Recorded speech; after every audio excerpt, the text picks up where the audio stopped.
everybody, Snipertheladiesman here, and welcome to the first edition of podcast here. And with me today is Saito once again. Yes. So what do we want to go over today?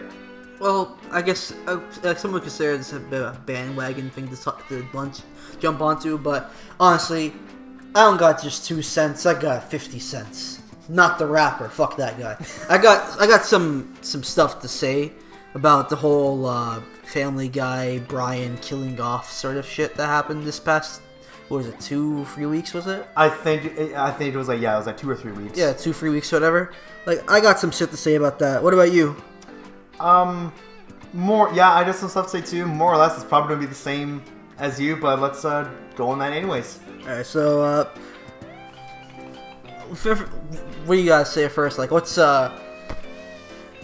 your whole take on this first? Like, it's just you as someone who's watched the series a lot more than I have. Me, I'm gonna be honest, I haven't watched hardly any of it since, like, I guess the Stewie Griffin movie thing with the time travel people thing. I haven't really seen the series, anything of it since. So, as you as someone who's watched it a lot more than I have, what's your take on this? When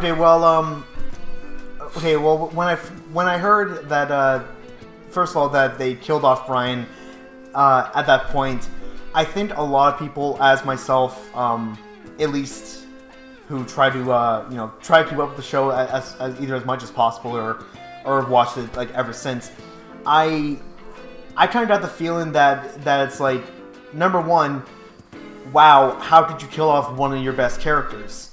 And especially a character that is, I guess, that really is more or less irreplaceable. And I love the fact that they literally got a replacement. I'm pretty sure they even got a replacement in that episode. Yeah, and then killed him off. And then the next episode after that is like, okay, we got a new dog. So the fact that they got a replacement that quickly kind of surprised me. Mm-hmm. So when I first heard of it, I was again with a lot of people just absolutely shocked and thinking, how could you do this? Then of course, 2 or 3 weeks afterwards, the exact same thing everybody thought was going to happen. Stewie makes time machine or whatever, goes back in time and saves him. Did anybody not see that coming? Like, everyone's seen that coming. Everyone saw that coming. So that right there that right there didn't surprise me at all that they would do that. Mm-hmm. It was just a matter of how long. And 2 or 3 weeks, like, that just seems, now when I think about it too, 2 or 3 weeks just doesn't seem long enough. It almost seems like they should left like almost a full season of something of him out and then doing all this. Because it now really makes that the whole fact of his death now pointless. Completely pointless, yeah. Yeah. Like, me, I'm talking to someone who hasn't watched the series since the Stewie Griffin movie and things like that. I heard about this after everyone started saying, "Oh my god, it happened!" Like, it was like 2 days after the episode came out, and everyone was flipping out on Facebook and Twitter and shit like that. And I'm like, okay, what's the big fucking deal? I went on various websites trying to find the episode. I found a lot of links to the scene when it happens, but I was like, I want to see the whole episode. I want to see how they handle this, because me personally, as someone who's like, I look at it as, if this character has been in the series for so long, if you're going to kill off a main cast character in a serial series, I gotta see how they handle this, how they get it done. So, I watched the episode. It seems like a normal one. Like, up until when it happens, it seemed like any other typical episode. I'm like, okay, whatever. It's probably building. I'm thinking they're building it up to a really big thing, like probably near the end or something. That's gonna happen. No, I guess it was. I was completely wrong. I think it was like 5 minutes into the episode. That's when it happened. When he gets hit by the car and I guess gets into the hospital, things like that. To me, when I saw him get hit by the car and everyone's like, "Oh my god!" and shit like that, I looked at that and I was like, "Wait, that's it? That's when it happens?" Especially when it had, I think it was a squirrel came in, kicked him, and it was like, "You sucked," or something like that. I forget what it was. Yeah. When I seen that, I was like, "Hold on, this is how it's gonna start." This is like something that you see in a random one-off. The series does this all the time. Every episode almost has this. A random one-off gag or something like that happens and then like it just completely back to normal. And correct me if I'm wrong.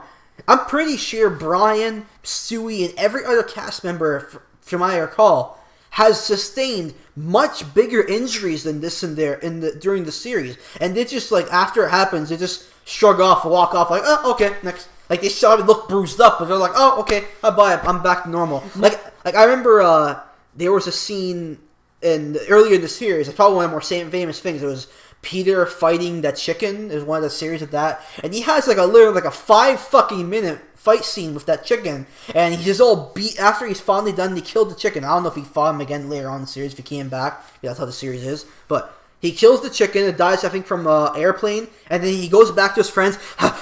Okay, what you guys were talking about, and then done. Cut. Next scene. Like that's to me. I was expecting that. Wait, what were you saying? Okay, now going on that whole thing about that they seem to sustain a lot of injury and then brush it off like nothing happened. This is kind of funny, too, that Brian can apparently die from getting run over by a car, but he can apparently survive by getting glass shoved into his eye, brutally kicked into the gut, taken, those, in the bathroom, like those the towel racks? The towel rack handlebar? The towel racks. He can get beaten by that on the leg, kicked down the stairs, punched in the face, and get lit with a fucking flamethrower, and then brush it off. Only one of those things could severely injure you or possibly kill you. Brian took all of them and brushed it off. But it's a car. It's a car that kills him. Yeah. That right now, just me thinking that right now just makes me think, wow, what the hell?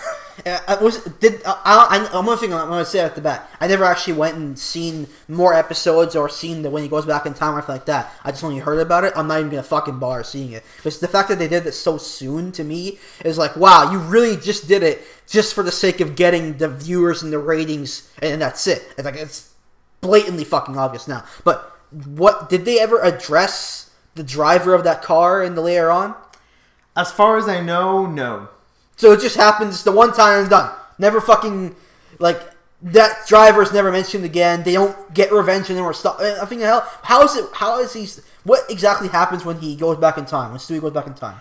Well, to be honest, I've probably seen it as much as you have. I never saw the full episode. I literally saw just the same clip of him going back time, pushing him out of the way, and then being like, okay, well, looks like my timeline is being corrected. That Stewie disappears, and then the whole day fixes itself. So it doesn't even address what happened to the Italian talking dog, the Vinny or whatever? As far as what I've seen, no. Correct me if I'm wrong, but the episode could talk more into it. It's just literally the minute or two clip that I saw of just that scene. The same way you've probably seen just the clip of when Brian gets hit by the car and then he's in the hospital dying. So now it's just he fixes that and that's it. That's all it is. As of right now, yeah. Wow. But again, this is me who no matter how much I try to look up online as you did, but of course with shows like that you can never get like a full episode because that's the whole reason the whole YouTube thing is fucking starting up. Oh God, don't you get me started with that. We'll try and touch on that later after I'm done putting more of my some more change on this. Okay, so. That part alone with the fact that when he got hit, that was like really stupid to me. But like the thing that's funny is that I'm gonna be honest, I didn't actually really have the feels, or I didn't cry or anything like that about the scene. But like after the hospital part and everything after that's what's really weird to me is those scenes they handled it pretty damn well handled it very well for a comedy series. It's a little cartoon show like that. That's for the amount of effort they put in that part. Why didn't they have that much effort with the earlier scene? Like that's the thing that makes no sense to me. Like this is coming from a guy who I'll watch shows like, for example, like Clan Ads or Fist of the North Star or something like that, where when the main character is killed, it's a big deal in these series. Spoiler alert, and I guess whatever. Well, don't spoil it to me. I haven't seen either one. Well, you've seen Fist of the North Star. You played the video game, so you know which characters die. And okay, I guess that's true. I guess I'll touch on Fist of the North Star first before I go into Clan Ads, since I guess more heavy. But in Fist of the North Star, when they killed off Ray from when he got hit with Rao Shinkukushu or something like that, I forget the exact name of it. When he gets hit by that, he basically like I guess you could say it drags it on, but I guess it lets him go out in like a big like badass way. Like he's thinking like, I know I'm gonna die in 3 days or so. I'm being agonized in pain, but fuck that. I'm gonna do whatever I can to make sure like something is finished. Like I gotta get something finished done. So he did that. So he fought Yuda and made his lover. Well, he never actually does anything for her, but he makes Mamiya like happy and know like he didn't die. He guess physically he dies alone in that cabin, whatever, when he blows up. Which is funny. He's the only good guy character in Fist of the North Star, or main character besides Jagi, whatever, are one-off villains who, when they die, they get the Fist of the North Star explosion death. He's the only one from all of those guys. All the other main character or good guys who die, they just kind of like any other like type of show, they or something like that. Like they get some sort of death that's not like what Fist of the North Star is known for.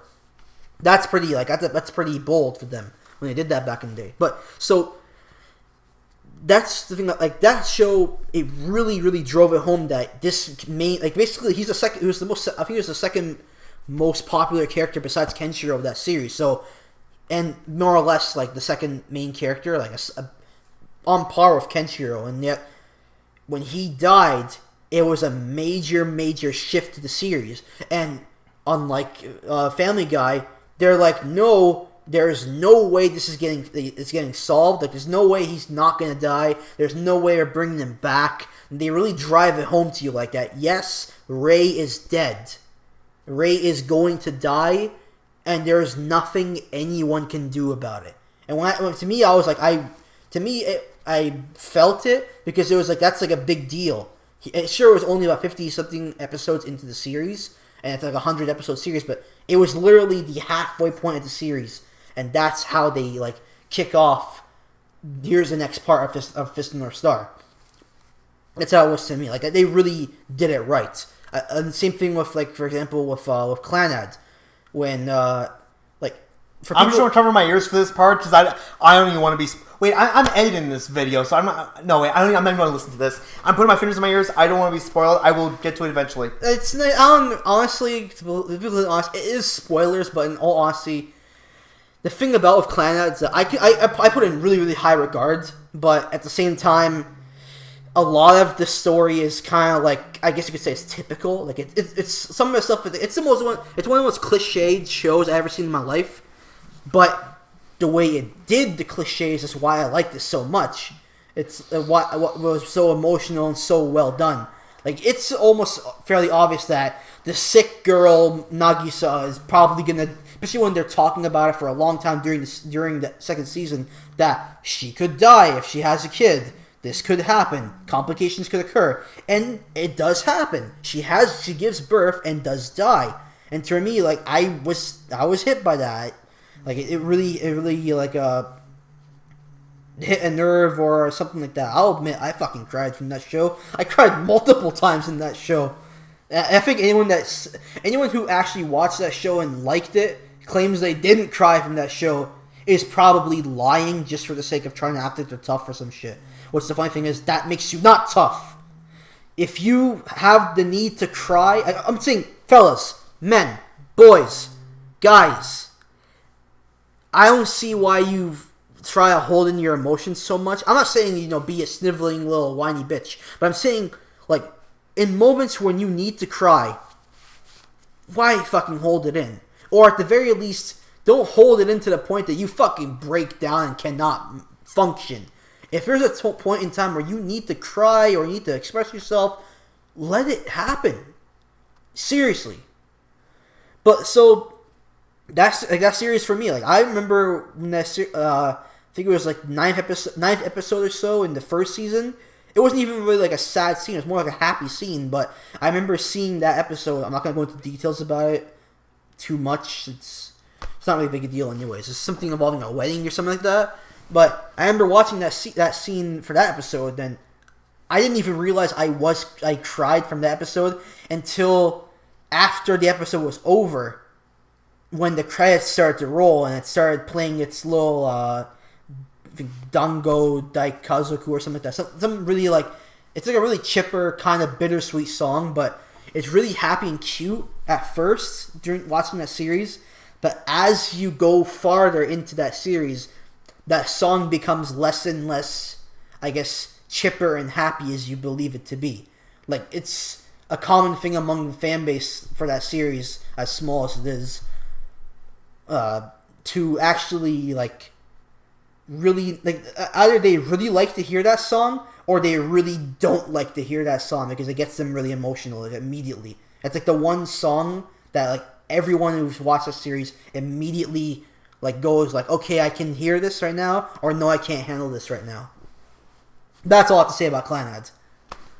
I still haven't yet to watch that. Yeah, it's a very, very good show. Like, believe me, I have like, I think over 200 animes in my to watch list. I can show you it. If I scroll down, I scroll for like 20 seconds. My to watch list is like fucking zero. Honestly, I'll be completely honest.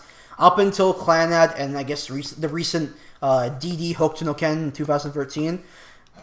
Up until, and Clannad was like, I think it was 2008 or 2007, something like that. I forget when it came out exactly. But up until then, I honestly, like, I haven't sat down and said to myself, oh, I'm going to watch an anime, or I want to watch a new show, or something like that. To me, I haven't seen any series that just went to me, like, it grabbed me and said, yeah, you got to watch this.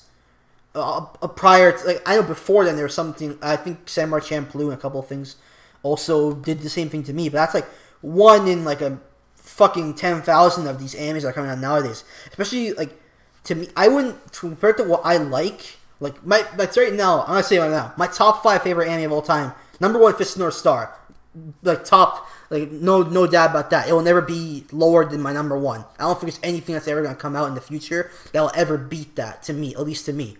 Number 2 is Clannad, which is funny because when I go down to my rest of my top 5, it's completely out of place compared to whatever else I like. Number 2 is Clannad. Number 3, Mobile Fighter G Gundam. I just love. As cheesy as that show is, I love that show to death. Number 4, the original, not Z, not GT, the original Dragon Ball. I love that show. Like, Dragon Ball Z, I liked it too. I like it a lot. I'd probably put that in my top 20. But the original Dragon Ball is the one that, like, really, really, like, I couldn't stop watching it. Even now, like, if someone was to start to put on episode 1 right now, I'd be like, okay, fuck it, let's watch the first season right now. And I'll probably be like, fuck it, let's watch the next season, or after the first season's done. I can never, like, get bored of that series. Same thing with Fist of North Star. Clannad, not so much, only because I don't feel like crying in front of people.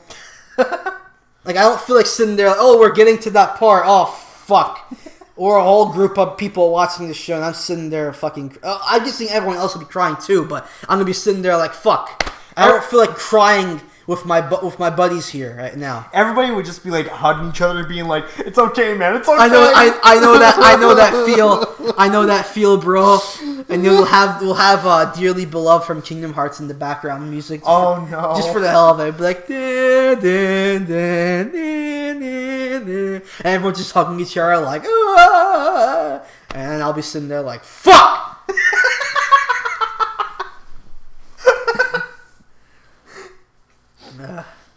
So yeah, like, okay, number 4, Dragon Ball. Number 5, Samurai Champloo. That's like my number 5 favorite anime of all time. Sometimes while I'll be honest, my 5 and 6 tend to go back and forth. It's like either I really like 5 for Samurai Champloo, or I'll say I really want to put down Samurai X instead. Which the funny thing is, they're both samurai shows. Some people also call it Rurouni Kenshin, but I grew up with the name Samurai X. Whatever. I don't know. Let's go have ulcers or something. I don't know. But going back to the Brian thing, it's like, how much time have we been on this thing? Almost 20 minutes. Oh, that's shorter than I expected. I was expecting it to be like 50 fucking minutes right now. I'd be like, oh shit, I spent 15 minutes talking about anime when we're talking about Brian. Fuck that guy. It is funny too how quickly you can just easily veer off the topic only because you're talking about one thing and then something just immediately clicks and you have to talk about something else because it reminds you of it. Because I'm giving examples like other shows that handled the death of a main character much better than this show did. That's the thing about it. It's like this show, the thing of Family Guy, especially the fact that they brought him back so soon.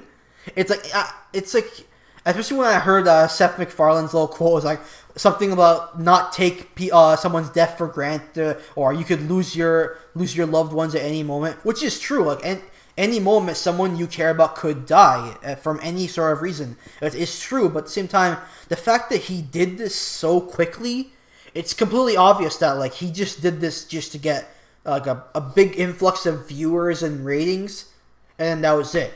Like, and the thing about it is that I'm not the only one in this boat where people who haven't seen this series in years or months or whatever X amount of time, and then we all came back just to see this episode, and maybe I guess a couple of them maybe stayed just to see how what they're gonna do next, how they're gonna do this. Honestly, I personally didn't mind the new dog, Vinny, whatever. I thought he was pretty cool. He'd be a nice dynamic, but at the same time, it's like the fact that they did this and like not too soon after. It's like, what was the point? At least give him, especially the fact that they even went out the way to make a newer intro opening with it being taking away Brian, putting Vinny instead. They went all the way out of this way to make it kind of like this whole driving home that he's gone for good sort of feeling, and then immediately go like, oh, by the way, trollolol, no, he's back. Okay,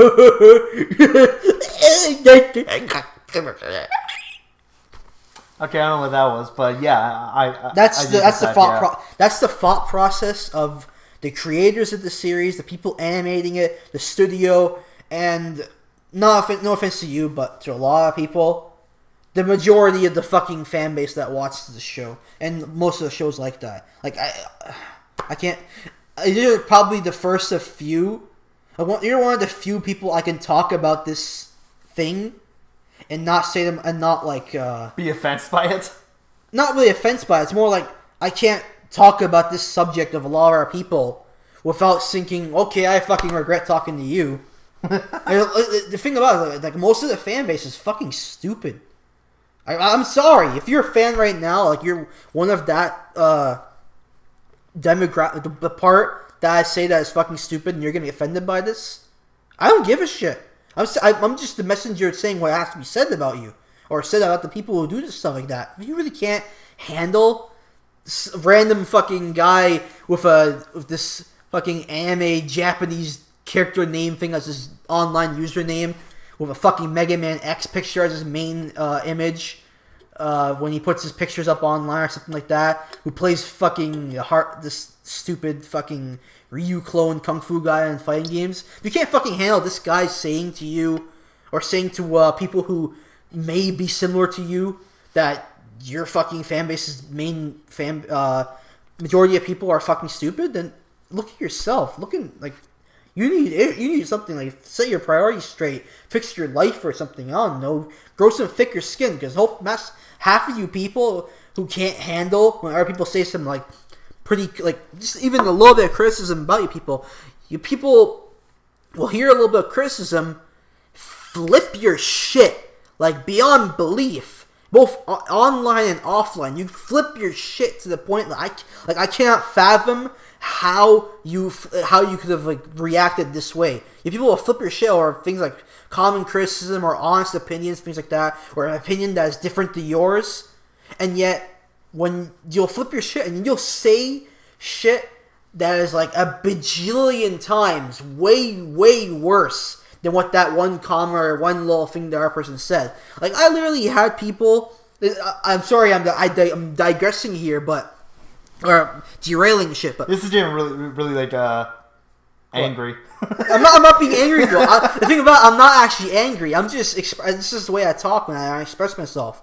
I don't know. I guess I have a bit of a more like strong way of putting things, because like I really hate when people try to sugarcoat shit like that, or like I'm not saying this in like a way to be like talking down on you or saying this to me in a mean way. It's just the way how I talk. But the thing that people seem to get things wrong with expressing yourself in a way as blunt and just being mean. That's the thing that's different about it. People who try to say, "Oh, I'm just blunt. I'm just saying what has to be said." They're not actually saying it because they're really caring or because they really want to say it has to be said. Most of the time, they're just talking down at the other person because they just can't handle, like, they can't handle themselves, like their own lives or their own opinions or how their view is, and they're trying to mask the fact that they're fucking butthurt as fuck. So they want to just talk down other people. Okay, now I'll get angry at there, but I just have to fucking say it.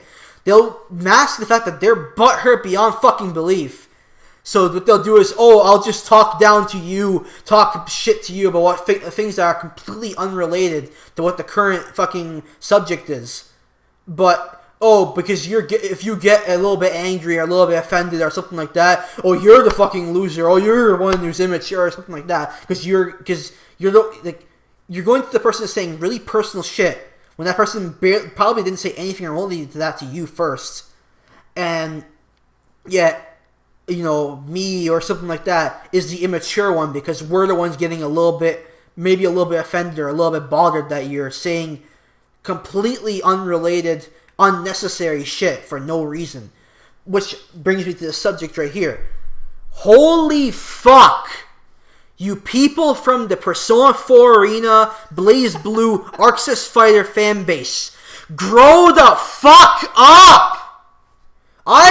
Seriously, grow the fuck up! You people are like, at the very least, the earliest of age, like 19 years old. Some of you are probably in your late 20s or fucking close to 30 years old. You people act like you literally think you are an anime character. Straight the fuck up. Like, you're talking like this fucking way. Like, I know I sometimes get into some, I guess we could say, pretty big words or talk in a certain way that's not common. It's just how I was brought up, the way how I just lived my life. I want to be someone who, I want to present myself in at least somewhat professional way. I want to say, if I'm not gonna be like, yo, fuck this, fuck that, man. I like cheese, man. I can buy a baseball bat. You can buy cheese or some shit like that. Like, I'm not. What the fuck is that? What the hell is? How are you supposed to like go on with your life or be like in a sense of like employment or something like that where people give? How do you expect people to show you respect when you talk like you're 5 years old?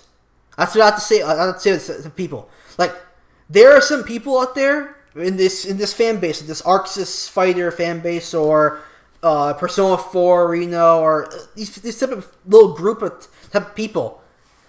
Any single little bit of criticism towards these video games or whatever, or this franchise or these brands or whatever, any little bit of criticism that is heard, they cannot handle that.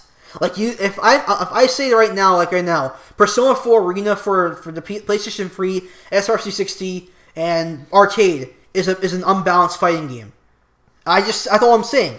It's an unbalanced fighting game, and I'll probably go into a little bit of detail of that. Like Mitsuru, I'm not sure what it is now. I think it was Mitsuru, Chie, and a couple other characters who are like really, really damn good. Like, a lot better than anyone else in the game. And if I say, I'm not a big fan of this game because I don't really like the fact that it's really unbalanced, these people will go fucking ape shit. The fact that something like that has been said. Like, they cannot handle that. Like, you said some sort of small, little insignificant detail like that. Or me saying that I don't like the whole auto combo thing of just pressing square or X or whatever, and it just gives you a free combo that does, like, pretty okay-ish damage. I don't like that feature because it kind of undermines the whole point of, like, actually learning, the game's mechanics, or learning a combo, or learning how to play the game. Sure, it's not very practical in the long run in terms of, like, I guess, the quote-unquote competitive scene. Why am I sounding going on? Almost 30 minutes. Wow, I'm fucking talking about this shit. Oh, whatever. So it's not very, I guess it's not very viable in the competitive scene or in higher level play. Yes, that is true. But the thing is that for the large majority of the players for this game, as much as you guys try to think that your game is some hardcore, fucking crazy, Evo-worthy game, but I honestly don't get how the hell Persona 4 Arena got on main Evo last year or this year, as opposed to something like, I don't know, fucking, like, Virtua Fighter 5 Final Showdown, Dare Alive 5, I don't even think Skullgirls got on main stage, even fucking Smash Bros. Brawl is a little bit better than that. Oh, I just touched the nerve there. I mentioned Brawl 1, and I said it's better than Persona 4 Arena. I'm sorry, man. I think you might lose like fucking 300 subscribers from that. Well, in that case, I'm not gonna put that up then. I'll just take that chunk out. Ah, fuck it. Keep it in there. They gotta hear this shit. They gotta hear all this shit. If I had far down, let them hear that shit too. So, like, there was a lot of much better games that could have been on main Evo floor, but yet Persona 4, even hell, I'm putting this criticism about Arc Sys Fighters, yet I'd rather have had BlazBlue Continuum Shift Extend on main Evo exposed to Persona 4 Arena. As like the thing about it is that just because someone has some criticism about something does not mean that they hate that thing beyond belief. Like, I can say that I don't like the actual fighting aspect of Persona 4 Arena.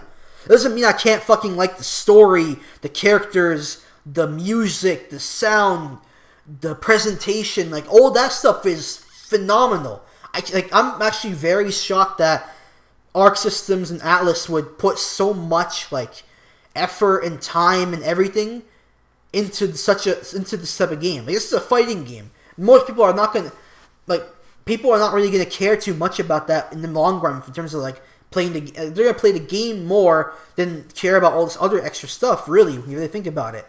As opposed to, I guess, you know, the Persona 4 Arena fan base, most of them honestly probably never played the game very much in terms of the actual game. It's just, oh, I love Yu Murakami. He's so hot. He's so cool. That one guy, he's so funny with the chairs. Yeah, he's the best guy ever in the world. He's so funny.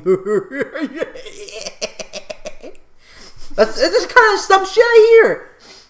There's a difference between a character being, like, I guess, liked, and I guess what people consider meme-tic, quote-unquote. But it's like, the way some people take their fandom for a certain aspect or a game or a character, they take it way too damn fucking far. Like I know I jokingly make jokes about, like, Akira Yuki from Virtua Fighter. Like, I'll say shit like, he'll go down, like, Akira Yuki went down to a gym, watched people working out, and as he watched them, his body started to develop perfect abs. After he left the gym, he petted a cat on the chin and said, "Don't worry, little kitty, I'm getting ripped. Junin Hayendayo!" And then the cat died. Like, I'll say that as like a joke. An obvious joke. Something that ridiculous. But these people will say ridiculous shit like that, but they're not saying it as a joke. They're totally fucking, like, serious. That's how crazy their fandom is for that character. Or for that thing. But, back to the subject of the auto combo thing that I was talking about before.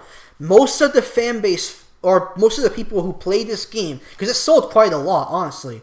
I'm pretty sure that, I don't know how much it is, probably 1 million something sales it got. I don't know the numbers. I'm not going to look it up because it's not, you know, worth my fucking brain cells for that. I don't care much. I don't care enough to look it up. But let's say it was 1 million sales it got.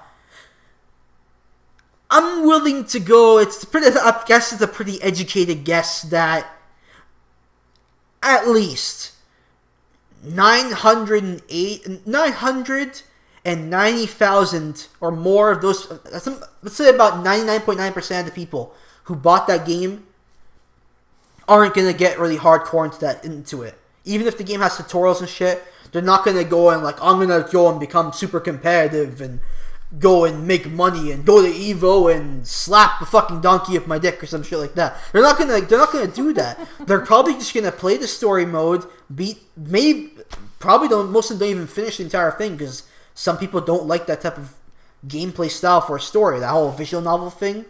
Some people don't like that, so they'll play it, maybe beat story mode. Not too many do this, but maybe beat all the stories. Maybe, if they really care enough, beat arcade mode for each of the characters to get the little other alternate, slightly different endings, and then that's it. They'll probably dabble in online for like a week or so at most, get their ass kicked by someone either playing just like how they play it. Their connections is like really fucking garbage, which is really weird because it's a fucking Arc Systems fighting game, and yet somehow Persona 4 Arena, BlazBlue Continuum Shift Extend, Guilty Gear Accent Core Plus HD, and apparently BlazBlue Chrono Phantasma, the new brand new game that just came out in Japan.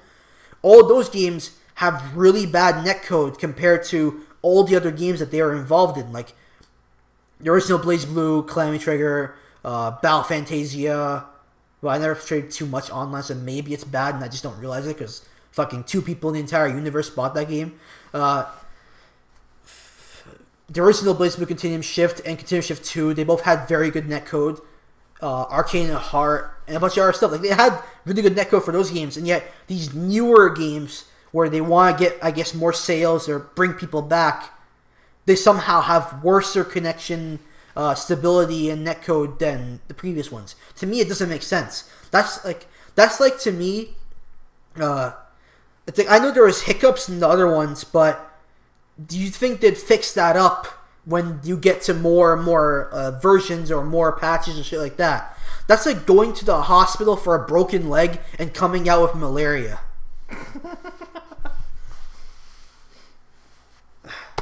So these people, most of them will literally, like, because they don't really care too much about how to get good at the game, they're gonna just use the auto combo thing, maybe mash the 2 Persona buttons just to use the move for no reason.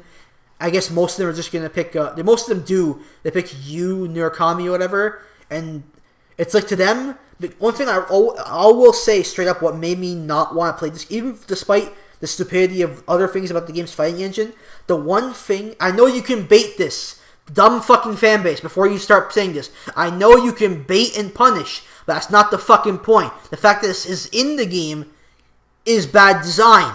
So, as I get to that point, almost a lot of characters in this game have, I think it was B and D, they have like sort of like a reversal super special, like a 2-button special move. For characters like Yu, Murakami, and Mitsuru and a couple others, they have a Shoryuken type of move, like an uppercut. And it's like, the move functions exactly like a reversal Shoryuken would in like Street Fighter 4 or something like that with Ken players when they mash that shit out. At least with the Ken players, they'll mash that shit out and it looks fucking funny because it's fucking spinning the sticks, and they might get input errors and not get the move to come out, and you get a free combo or shit like that. But this is literally, all you gotta do is just mash 2 buttons whenever you get scared. That's all it is. Like, oh no, I'm scared, fucking press it! So it's like, it's so stupid. Why do I have to limit the way how I play my game plan, or why do I have to dumb down how I play my game or play my matches, because this game basically encourages you to play like a fucking retard?